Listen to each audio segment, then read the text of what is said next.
Hey Amanda. Hey everyone. This is the second in a series of demo human design readings that I'm doing for my channel. And first of all, I wanted to say thank you so much, Amanda, for volunteering to have your chart read by me. You specifically asked some questions about your career and your business, and I'm really excited to dive into some things that stand out to me here as patterns that you'll likely encounter on your journey. But first of all, I want to start with a more general reading, which is really the foundation for everything, and also to give everyone who's new to human design a bit of context.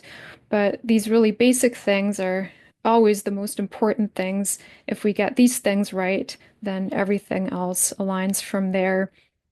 And so even if you're familiar with human design, those little reminders can sometimes be very helpful to get us back on track, to realign with our most natural way of creating that then just helps to create a lot more ease in our journeys, makes everything a lot more sustainable, especially on the creative journey and the business journey.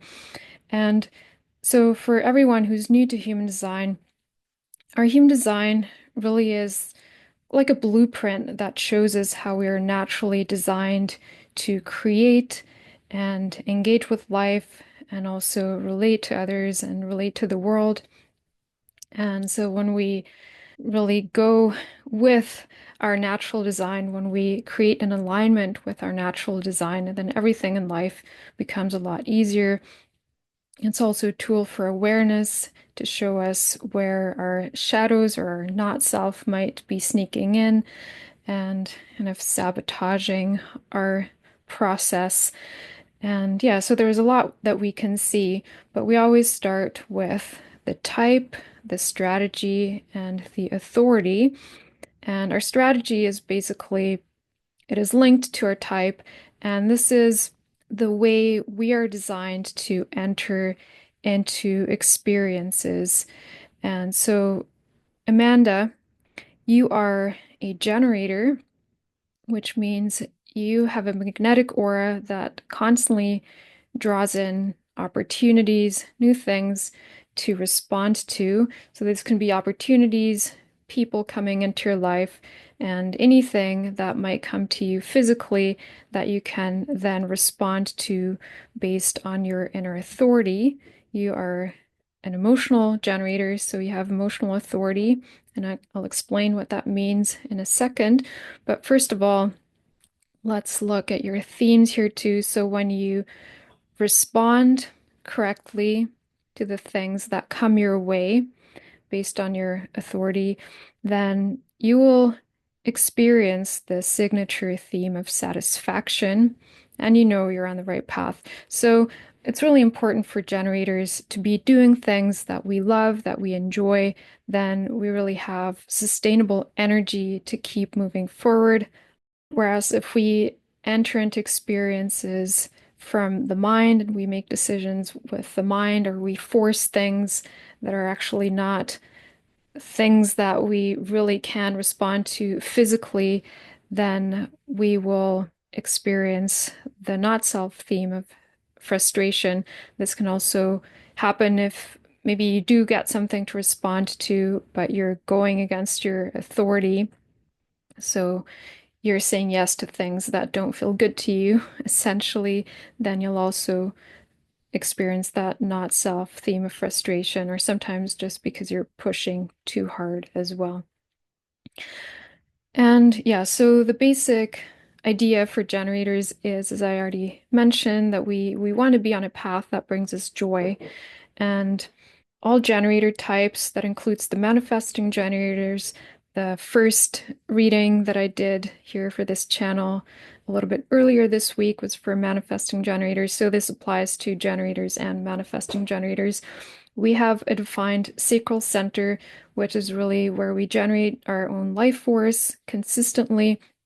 So we have consistent access to our own motor here that creates life force energy. And so when we enter into things correctly, then this will be very sustainable and we will just have energy to keep going. We can keep creating and keep going and going until we're exhausted. Then we do need to rest as well.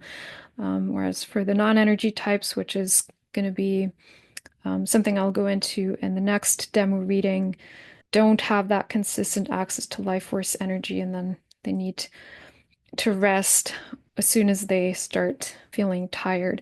So this is just a side note here, but generally, if you feel that you have energy for something and something brings you joy, then it will keep fueling that energy to keep moving forward. If you're feeling burnt out, then this is a sign for you that you're going against your strategy and authority. So either entering into things mentally or saying yes to things that you're not enjoying or somehow forcing things too much and so on. Probably make a separate video about burnout for generators specifically a little bit later. But yeah, just wanted to mention this here because I know that you have at times struggled with this theme of burnout. And so it can happen for generators too. Now, the emotional authority has to do with trusting what we're feeling. And in contrast to the sacral authority, which I explained in the previous video where I did the reading for Joanna, the emotional authority works on a wave. So we keep going up and down. I have emotional authority as well. And so we're on this natural up and down wave that continues. And so what that means is we need to give ourselves time, especially when it comes to making big decisions. We don't want to make a decision, like a life-changing decision, when we are in a high wave, because we might say yes to things that are not actually aligned, or when we're on a low wave, we might say no to things that are actually aligned. So we don't want to rush into big decisions. And we just need to wait out our wave until we get to a point of clarity, inner emotional clarity. And one thing I'll always say, though, too, for emotional, uh, not just generators, but anyone with an emotional authority. So if we get too attached to needing 100% clarity, that can also hold us back sometimes. So sometimes we might have to be okay with being like 85 or 90% clear, but it's just important not to rush into things, but then also not get stuck in overthinking, which can sometimes happen up here with some of the activations you have up here. So trust what you're feeling, but also give yourself time to feel into things. If it's not feeling joyful, if it's not feeling exciting, even after some time of feeling into it, then you can trust that and just say no to it. The next thing I want to look at here, let's see. Yeah, I was going to say your profile, but actually I want to look at that a little bit later because it's really part of a bigger pattern that I'm seeing here in your chart. And yeah, I think that'll be really interesting to look at. So I think let's just look at your energy centers here. So everything that is colored in your chart, these are your defined centers. This is where you have a consistent expression of this part of your chart. And everything that's white is undefined or open, but you have some activations in every center, so these would be undefined. And it doesn't really matter so much, though, the difference.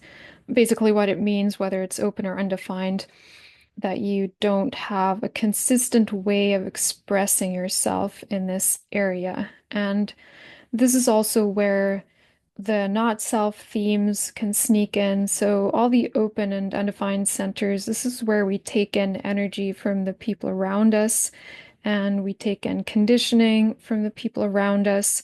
And so, we might feel the energy of the people around us and feel like it's our own, but it's actually not. We're just amplifying the energy that surrounds us. And having that awareness can really help.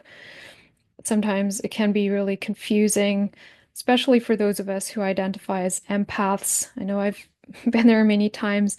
Yeah, it can be confusing because we might feel like we are feeling our own energy or our own emotions, whatever it might be. It's going to be different for every chart.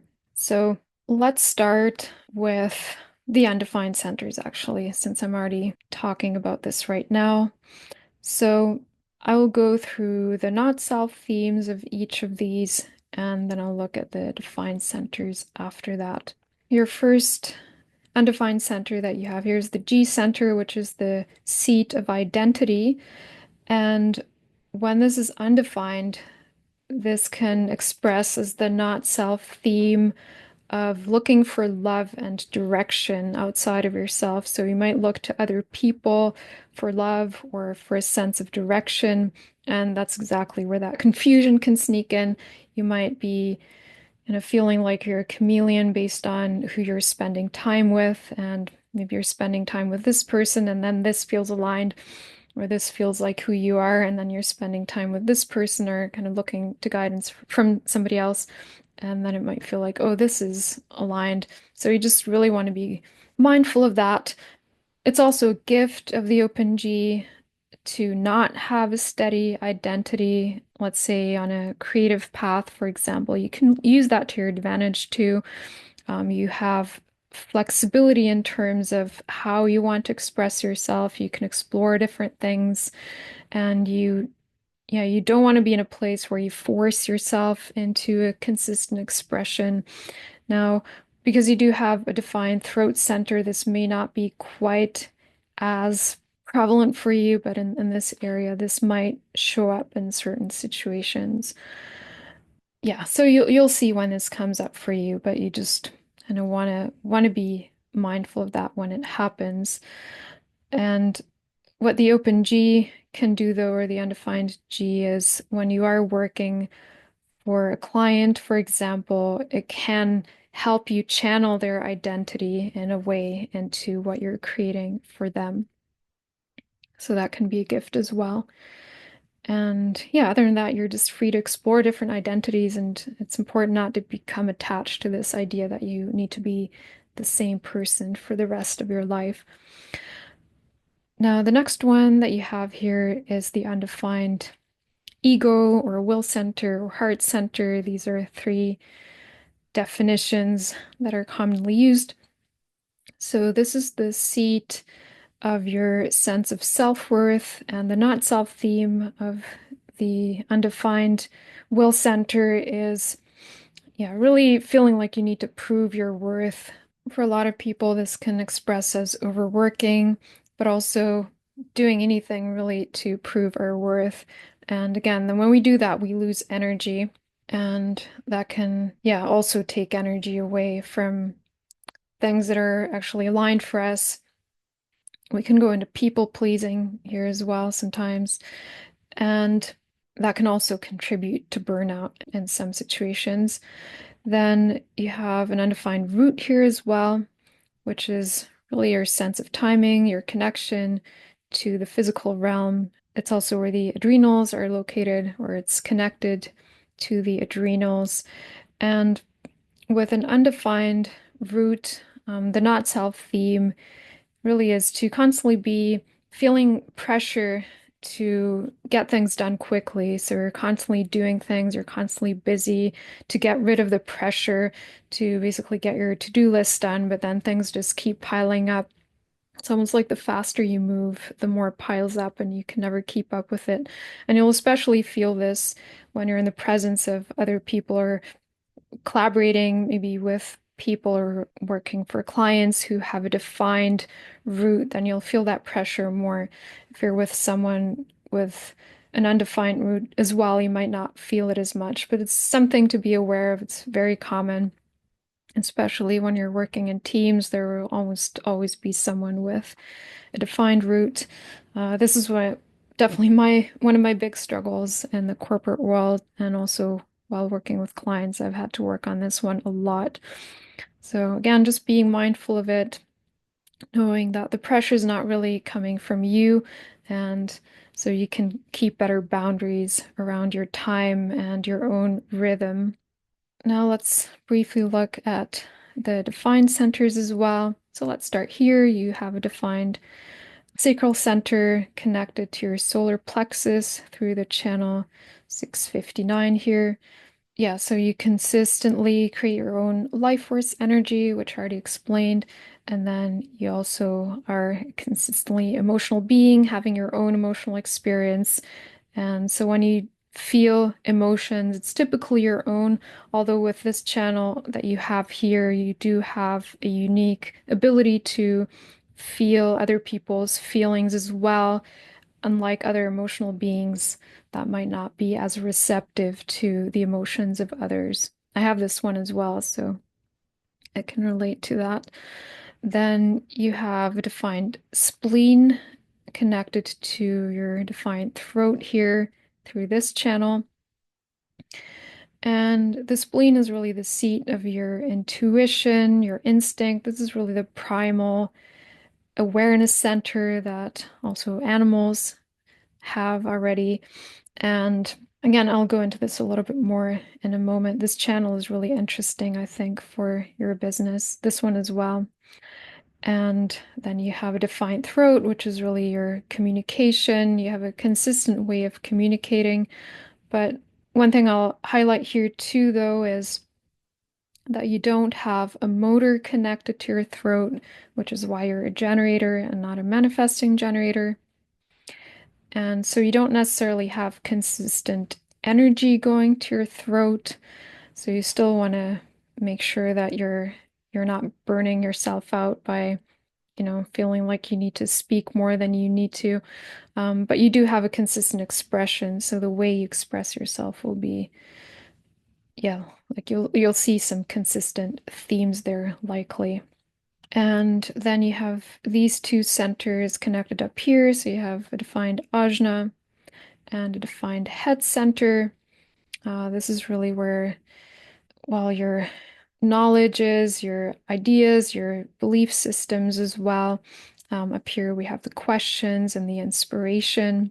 And yeah, then we have quite a bit of logical energy up here. Yeah, I feel I don't want to go into this too much more right now. I will maybe come back to it if it feels relevant later on. So the two channels that I want to go into very briefly here, these are really gifts that I think you can use in your business and that do confirm some things that I know about you. So this channel here, the channel of mating, the 659, is a creative channel. It's also about giving birth. And as I said, I have this one as well. So this can actually be helpful when you're doing creative work for other people. So you can actually help others give birth to their ideas. But of course, you can also give birth to your own as well. And then this channel here, the 57, is a highly intuitive gate.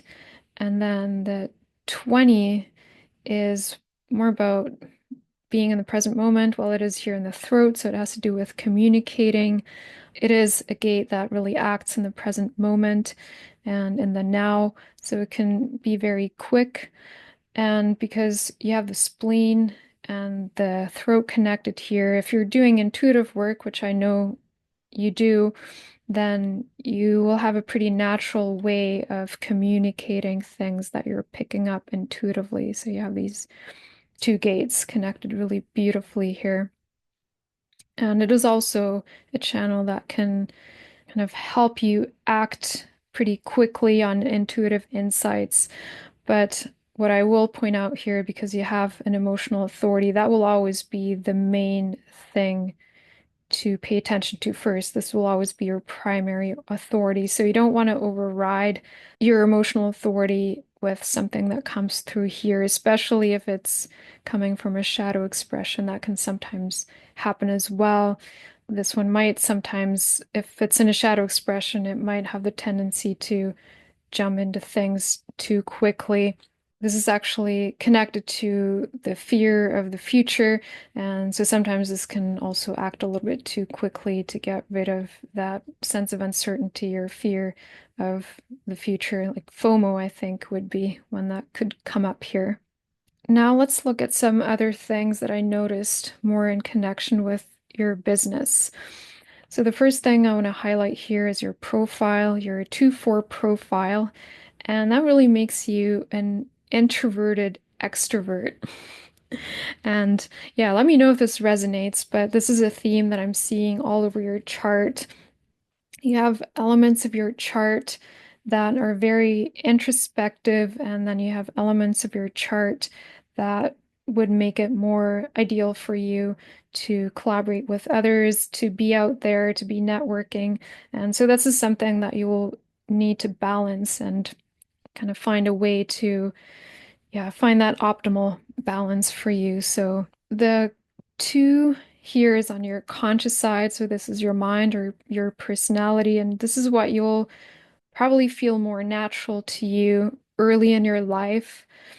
What happens here on the unconscious side, on our body side, often as we get older, and especially if we are practicing our human design and we enter more into a phase where we are allowing the body to lead more, then this will likely start taking over a little bit more and will become more of your natural expression. But you'll need both. So the four is more about connecting, networking. It's about family and close friendships can be as well. So the four likes to have a bigger network and to be out there and connecting with people, but you also want quality connections at the same time. Definitely being mindful of where maybe these two might feel like they're contradicting each other. There's some other things I'm seeing here too. When I look at your pentagates, you have quite a few pentagates, and I don't want to go into this in too much detail, but basically all the gates here, here, and here are pentagates, and these are gates that are important when we collaborate with other people, especially in teams of at least three people. And you have quite a few of these here, so this will potentially make you desirable to work with for quite a lot of people. But yeah, you still just want to make sure that these collaborations are aligned for you, that you actually get joy out of working in those types of collaborations. So just because your energy here or your gifts here are requested, it doesn't necessarily always mean that it's the correct opportunity for you. So you still want to, again, enter into it correctly by responding and then also honoring your emotional authority. Then I printed a couple more charts for you. Let me see. This one is, okay, your gene keys. So something that I'm noticing here, your culture sphere, you have a first line here, and this is really the individual. So this actually means that it is ideal for you to work in your own space. This could be people who like, creating in their own space, or these could be someone like an inventor. But yeah, definitely with creative people, I see this too sometimes. So this is someone who likes to be in their own space and not necessarily collaborating with others. And so again, this is just something to be aware of and feel into if and when it applies to you. Then looking at your distribution of lines, so this helps us kind of get an idea of how many lines you have activated, how many times you have each of the lines activated in your chart. I see you have a lot of fourth lines and yeah, more than the second lines here. So yeah, and most of them are on your unconscious side, on your design side. So that will be more of your body's expression when it is allowed. It will tend to lead you more to those connections that are correct for you and the opportunities to network. What I also see, you have quite a few fifth lines as well. This is a very practical kind of energy. This can be used for teaching or sharing knowledge. It's also kind of a quality of thinking outside the box, not necessarily following a given path or a traditional path. It can also attract projections from others who might put you on a pedestal or look to you as the savior. Sometimes it can also attract negative projections when you disappoint people. So this is just something to be mindful of, not go into the people pleasing too much with this when that happens. And then the energy families down here, you have actually a pretty even distribution of quite a few of them, but you do have a lot of individual circuitry. So definitely being on your own path is going to be important for you, having a way of authentically expressing yourself. We do have quite a bit of tribal here as well, which is more, again, highlighting the need to belong and connect with others as well, especially people who feel like your tribe and your family.